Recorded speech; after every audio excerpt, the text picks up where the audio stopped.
বাংলাদেশে ঢুকে ভারতের কয়েকজন নাগরিক একজন বাংলাদেশিকে প্রকাশ্যে, বুঝছেনই তো, কুপিয়ে হত্যা করে রেখে গেছে। আমি খুবই আশ্চর্য হয়ে গেছি। আর এই ঘটনা যারা সিলেটের মৌলভীবাজারের কুলাউড়ার মানুষ আছেন, সীমান্তবর্তী এলাকা, আপনারা আসলে কারা কারা এই এলাকার খবরটা শুনছেন আমি যদি একটু প্রেক্ষাপটটা বলি। কুলাউড়া মৌলভীবাজারের খবর। মৌলভীবাজারের কুলাউড়া সীমান্তে ওই এলাকায় আহাদ আলী নামক ৪৫ বছরের একজন বাংলাদেশি ভাইকে এলোপাতাড়ি কুপিয়ে শেষ করে দিয়েছে কয়েকজন ভারতীয় নাগরিক। গতকালকে দুপুরে কর্মধা ইউনিয়নের ১০ টেকি নতুন বস্তি এওলাছাড়া নামক স্থানে এই ঘটনাটি ঘটেছে। আবারও বলি, কারা ওই এলাকার আছেন। কর্মধা ইউনিয়নের ১০ টেকি নতুন বস্তি এওলাছাড়া নামক স্থানে এই ঘটনাটি ঘটেছে। দুপুরে জায়গা সংক্রান্ত বিষয়ে ভারতীয় কয়েকজনের সাথে কথা কাটাকাটি হয়েছিল আহাদ আলীর, যিনি মারা গেছেন। এক পর্যায়ে ভারতীয় নাগরিকরা আপনার হায়দার আলী এবং তার সহযোগীরা আহাদ আলীর সাথে কথা কাটাকাটির পরে তিনি সীমান্তের দিকে চলে আসছেন, বা তারা হয়তো সীমান্তের শূন্যরেখার মধ্যেই কথাবার্তা বলছিল, যাই হোক।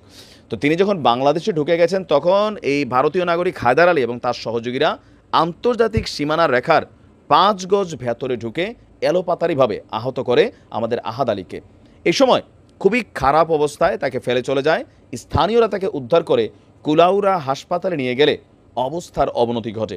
সিলেট ওসমানী হাসপাতালে উন্নত চিকিৎসার জন্য নিয়ে গেলে সেখানেই আহাদের মৃত্যু হয়। তো প্রীতিমপাশা ইউনিয়নের সীমান্তবর্তী এলাকা শিকুরিয়া গ্রামের ইউনিয়ন পরিষদ সদস্য শাহিন বলছেন যে ভারতীয় নাগরিক হায়দার আলীর সঙ্গে তার পারিবারিক সম্পর্ক রয়েছে, তবে কি সমস্যা রয়েছে বা কি সমস্যা হয়েছে তা স্পষ্ট নয়। আপনার সূত্র জানায় ১০৮৩ 34 ৫ গজ বাংলাদেশের ভেতরে এই ঘটনাটি ঘটেছে। আর এই ঘটনায় বাংলাদেশের পক্ষ থেকে বিএসএফের কাছে কড়া প্রতিবাদ জানিয়েছে আমাদের বিজিবি। কুলাউড়া থানার ওসি সাহেব বলছেন যে আমরা খবর পাইছি লাশ এই মুহূর্তে মর্গে আছে, মামলার প্রস্তুতি নেওয়া হচ্ছে। তো মামলা কার বিরুদ্ধে করবেন,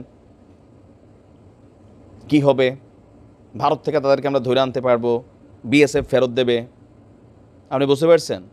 হয়তো তাদের মধ্যে ব্যবসায়িক থাকতে পারে, সীমান্তে চোরা কারবারি হইতে পারে, পারিবারিক সম্পর্ক বন্ধুত্বের জায়গাও হইতে পারে, কিন্তু চাহে খুঁজবি হোক, কিন্তু বাংলাদেশের সীমানায় আন্তর্জাতিক সীমান্ত রেখা অতিক্রম করে আইসা এই ঘটনাটা ঘটানো একটা অশনি সংকেত।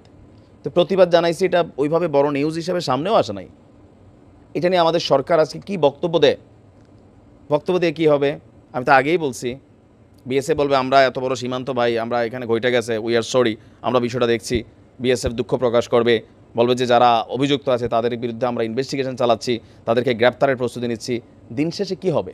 তবে আমি আবারও বলি ভাই, বাংলাদেশের মানুষের আসলে শিক্ষা হয় না, ল্যাঞ্জা বাঁকা, তো এরকম মারা খাওয়ার আগে আপনারাও সোজা হন না।